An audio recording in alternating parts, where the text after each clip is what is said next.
In this practice exercise 14.12, we're going to write a method called shift. It's going to take a stack of integers like this and a integer as parameter, and it's going to shift that many integer values from the bottom of the stack to the top of the stack. If we're given like 6, for example, we're going to want to take the first 6, so 1 through 6. We're going to reverse the order and we're going to append it to the back.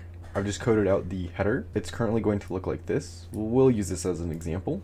We're allowed to use a queue as auxiliary storage. We're going to manipulate how these are in our queue and stack, going back and forth in between them. Whenever you do something like this, it's kind of for sure that you're going to need to store the original size. So we're going to do size equal to s dot size. And this is going to keep the original size for when we actually move some of these values to our queue. So let's do that with a while loop. Remember, we're first going to add everything into our queue.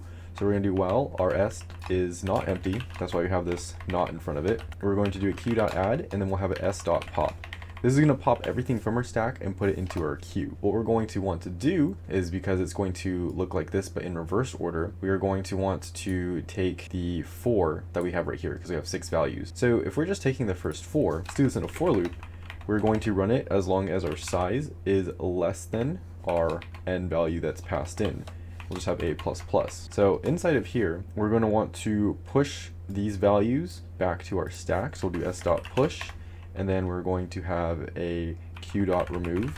So we're removing and pushing those values back. Once these 4 values are back in our stack, we're just going to want to simply add them back to our queue.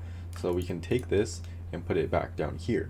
Now that they're back in our queue, it's going to look like something 6, 5, 4, 3, 2, 1, and then we're going to have our 7, 8, 9, 10 after that. I've added these just to make everything a little bit simpler to read. So we have 1 through 10 initially, and then while we have our queue.add, this is how it's going to be added into our queue. And then when we do our size minus n, which is 10 minus 6, we're going to get 4. So we're going to run this 4 times. And we're going to take the first 4 and we're going to push it from our stack. Now since we add back to our queue, it's going to look like this. Notice the order is reversed, and that's because our stack is first in, last out. And this is almost the exact order that we want it right here.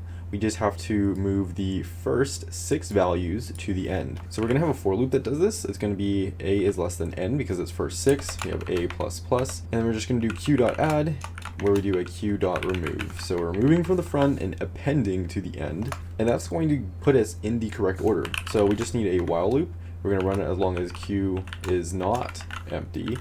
And from here, we're just going to do a s.push our q.remove. That's going to complete this method. We can close it off and press submit. Of course, I have forgotten the semicolon. And we have to have a is less than our size minus n. Totally forgot about that. And we passed 5 out of 5 tests, so that's what that would look like.